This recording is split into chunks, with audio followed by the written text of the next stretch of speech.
Capítulo 5. Caim e Abel provados. Caim e Abel, filhos de Adão, diferiam grandemente em caráter. Abel tinha um espírito de fidelidade para com Deus. Via justiça e misericórdia no trato do Criador com a raça decaída, e com gratidão aceitou a esperança da redenção. Caim, porém, acariciava sentimentos de rebeldia e murmurava contra Deus por causa da maldição pronunciada sobre a terra e sobre o gênero humano, em virtude do pecado de Adão. Permitiu que a mente se deixasse levar pelo mesmo conduto que determinara a queda de Satanás, condescendendo com desejo de exaltação própria e pondo em dúvida a justiça e autoridade divinas. Esses irmãos foram provados, assim como fora Adão antes deles, para mostrar se creriam na palavra de Deus e obedeceriam à mesma. Estavam cientes da providência tomada para a salvação do homem e compreendiam o sistema de ofertas que Deus ordenara. Sabiam que nessas ofertas deveriam exprimir fé no Salvador, a quem tais ofertas tipificavam, e ao mesmo tempo reconhecer sua total dependência dele para o perdão. E sabiam que, conformando-se assim ao plano divino para sua redenção, estavam a dar prova de sua obediência à vontade de Deus. Sem derramamento de sangue, não poderia haver remissão de pecado, e deviam eles mostrar sua fé no sangue de Cristo como a expiação prometida, oferecendo em sacrifício o primogênito do rebanho. Além disto, as primícias da terra deviam ser apresentadas diante do Senhor em ação de graças. Os dois irmãos, de modo semelhante, erigiram seus altares, e cada qual trouxe uma oferta. Abel apresentou um sacrifício do rebanho, de acordo com as instruções do Senhor. E atentou o Senhor para Abel e para a sua oferta. Gênesis capítulo 4, verso 4.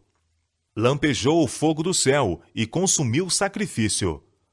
Mas Caim, desrespeitando o mandado direto e explícito do Senhor, apresentou apenas uma oferta de frutos. Não houve sinal do céu para mostrar que era aceita. Abel instou com seu irmão para aproximar-se de Deus, de maneira divinamente prescrita. Mas seus rogos apenas tornaram Caim mais decidido a seguir a sua própria vontade. Sendo mais velho, achava que lhe não condizia ser aconselhado por seu irmão e desprezou o seu conselho. Caim veio perante Deus com íntima murmuração e incredulidade, com respeito ao sacrifício prometido e necessidade de ofertas sacrificais. Sua dádiva não exprimia arrependimento de pecado. Achava, como muitos agora, que seria um reconhecimento de fraqueza seguir exatamente o plano indicado por Deus, confiando sua salvação inteiramente à expiação do Salvador prometido. Preferiu a conduta de dependência própria. Viria com seus próprios méritos. Não traria o cordeiro, nem misturaria seu sangue com a oferta, mas apresentaria seus frutos, produtos de seu trabalho. Apresentou sua oferta como um favor feito a Deus, pelo qual esperava obter a aprovação divina. Caim obedeceu ao construir um altar. Obedeceu ao trazer um sacrifício. Prestou, porém, apenas uma obediência parcial. A parte essencial, o reconhecimento da necessidade de um Redentor, ficou excluída. Quanto ao que respeitava ao nascimento e instrução religiosa, esses irmãos eram iguais. Ambos eram pecadores e ambos reconheciam o direito de Deus à reverência e adoração. Segundo a aparência exterior, sua religião era a mesma até certo ponto, mas, além disto, a diferença entre os dois era grande. Pela fé, Abel ofereceu a Deus maior sacrifício do que Caim. Hebreus capítulo 11, verso 4. Abel aprendeu os grandes princípios da redenção. Viu-se como um pecador, e viu o pecado e sua pena de morte de permeio entre sua alma e a comunhão com Deus. Trazia morta a vítima, aquela vida sacrificada, reconhecendo assim as reivindicações da lei que fora transgredida. Por meio do sangue derramado, olhava para o futuro sacrifício, Cristo a morrer na cruz do Calvário, e confiando na expiação que ali seria feita, tinha o testemunho de que era justo e de que sua oferta era aceita. Caim tivera, como Abel, a oportunidade de saber e aceitar estas verdades. Não foi vítima de um intuito arbitrário. Um irmão não foi eleito para ser aceito por Deus e o outro para ser rejeitado. Abel escolheu a fé e a obediência. Caim, a incredulidade e a rebeldia. Nisto consistia toda a questão. Caim e Abel representam duas classes que existirão no mundo até o final do tempo. Uma dessas classes se prevalece do sacrifício indicado para o pecado. A outra arrisca-se a confiar em seus próprios méritos. O sacrifício desta é destituído da virtude da mediação divina, e assim não é apto para levar o homem ao favor de Deus. É unicamente pelos méritos de Jesus que nossas transgressões podem ser perdoadas. Aqueles que não sentem necessidade do sangue de Cristo, que acham que sem a graça divina podem, pelas suas próprias obras, conseguir a aprovação de Deus, estão cometendo o mesmo erro de Caim. Se não aceitam o sangue purificador, acham-se sob condenação. Não há outra providência tomada pela qual se possa libertar da escravidão do pecado.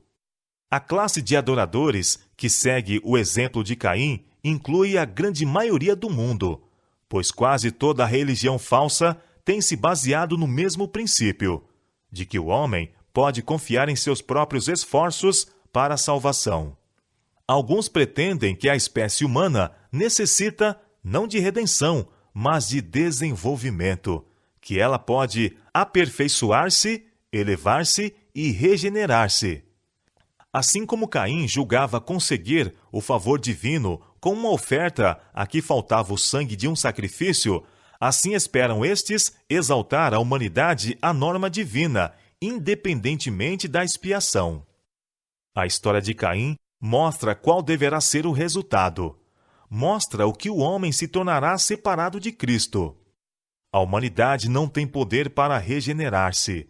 Ela não tende a ir para cima, para o que é divino, mas para baixo, para o que é satânico.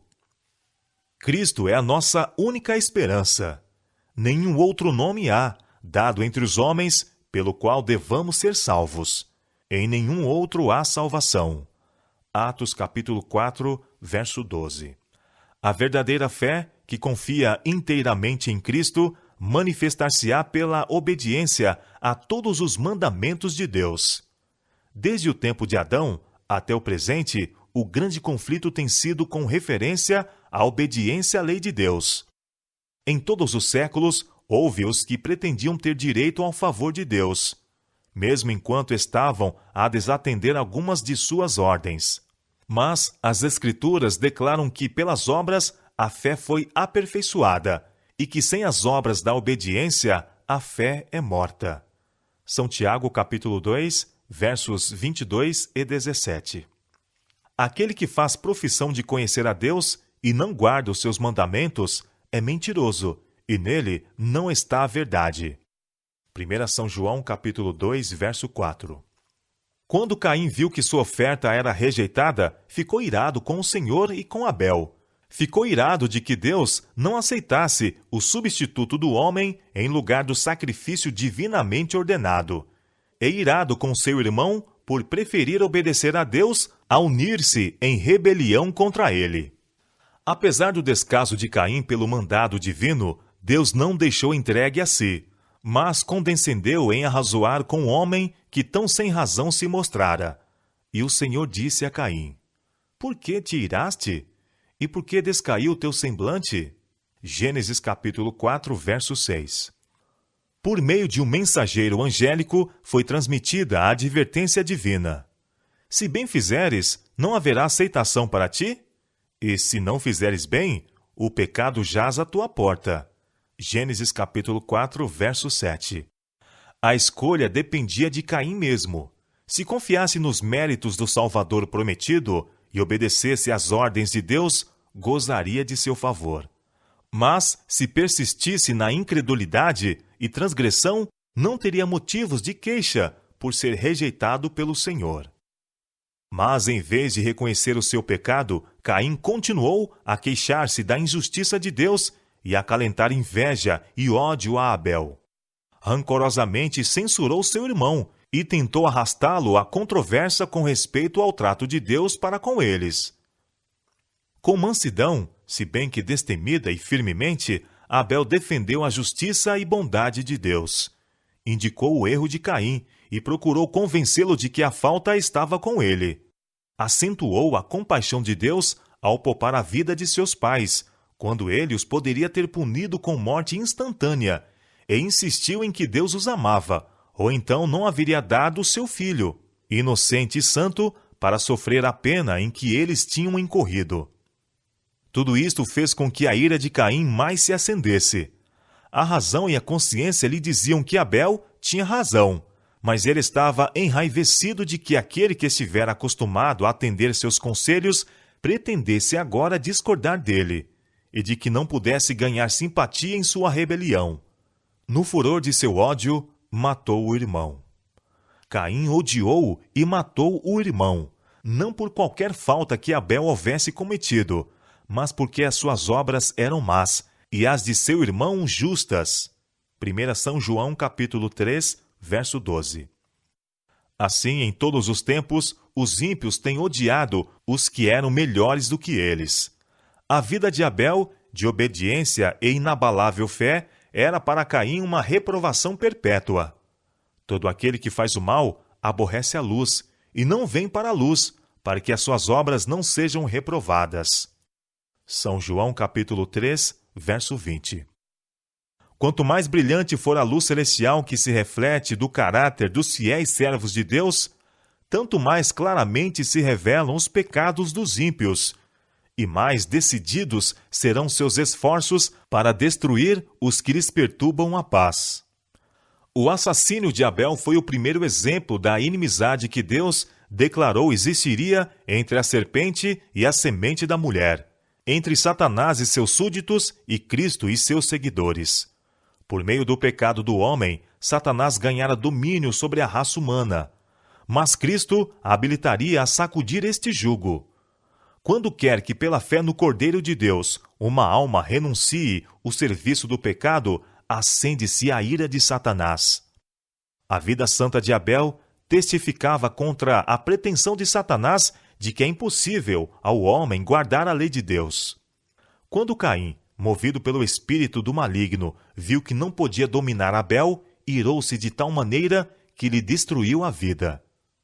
E onde quer que haja alguém que esteja pela reivindicação da justiça da lei de Deus, o mesmo Espírito se manifestará contra ele.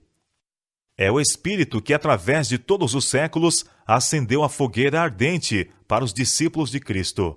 Mas essas crueldades, amontoadas sobre os seguidores de Cristo, são instigadas por Satanás e sua hoste, porque não podem eles obrigá-los a sujeitar-se ao seu domínio.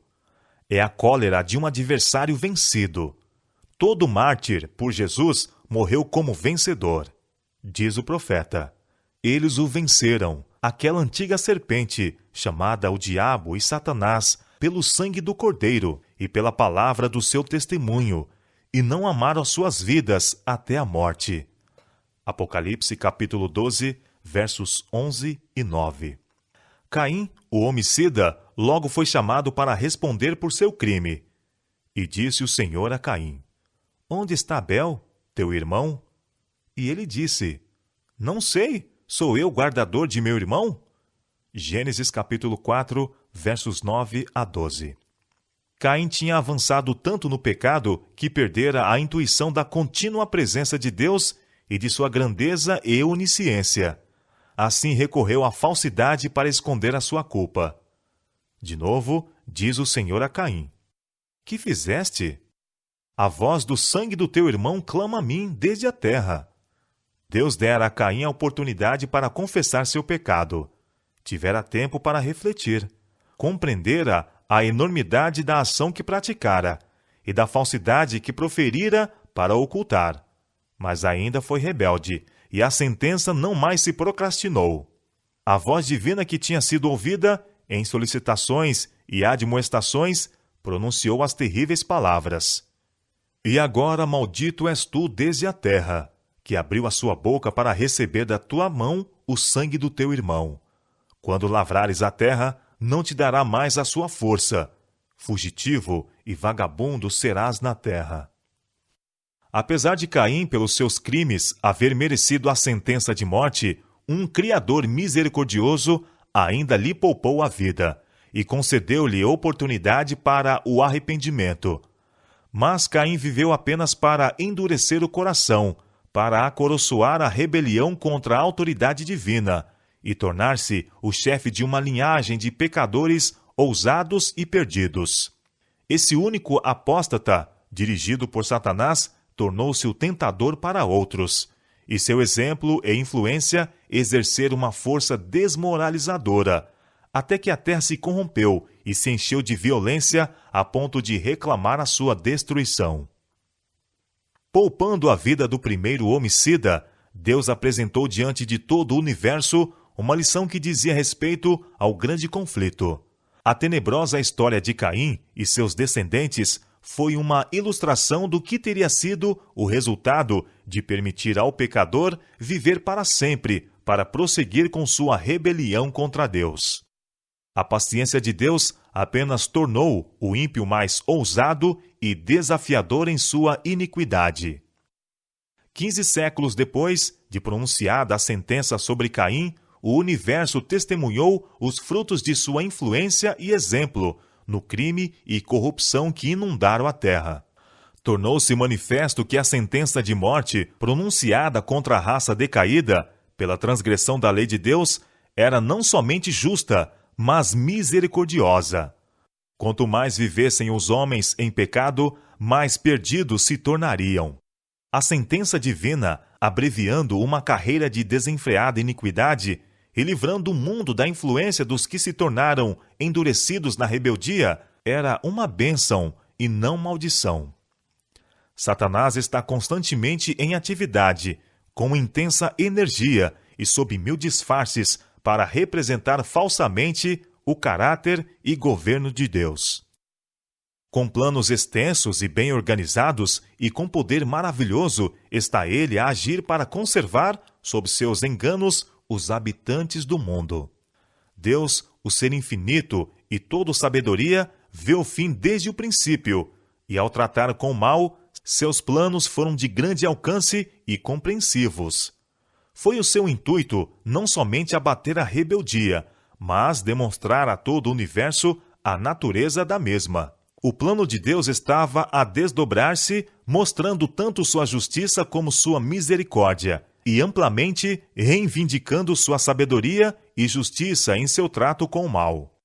Os santos habitantes de outros mundos estavam a observar com mais profundo interesse os acontecimentos que se desenrolavam na Terra. Na condição do mundo que existira antes do dilúvio, viram o exemplo dos resultados da administração que Lúcifer se esforçara por estabelecer no céu, rejeitando a autoridade de Cristo e pondo à parte a lei de Deus. Naqueles arrogantes pecadores do mundo antediluviano, viram os súditos sobre os quais Satanás exercia domínio. Os pensamentos do coração dos homens eram só maus continuamente. Gênesis capítulo 6, verso 5. Cada emoção, cada impulso e imaginação estavam em conflito com os divinos princípios de pureza, paz e amor. Isto foi um exemplo da terrível depravação resultante da astúcia de Satanás, de remover das criaturas de Deus a restrição de sua santa lei. Pelos fatos manifestos no andamento do grande conflito, Deus demonstrará os princípios de suas regras de governo, que foram falsificadas por Satanás e por todos os que ele enganou. Sua justiça será finalmente reconhecida pelo mundo inteiro, embora este reconhecimento haja de se fazer demasiado tarde para salvar os rebeldes. Deus tem consigo a simpatia e aprovação do universo inteiro, enquanto passo a passo seu grande plano avança para o completo cumprimento. Tê-la conseguido na extirpação final da rebelião. Ver-se-á que todos os que abandonaram os preceitos divinos colocaram-se ao lado de Satanás, em luta contra Cristo. Quando o príncipe deste mundo for julgado e todos que com ele se uniram participarem de sua sorte, o universo inteiro, como testemunha da sentença, declarará: Justos e verdadeiros são os teus caminhos, ó Rei dos santos. Apocalipse capítulo 15, verso 3.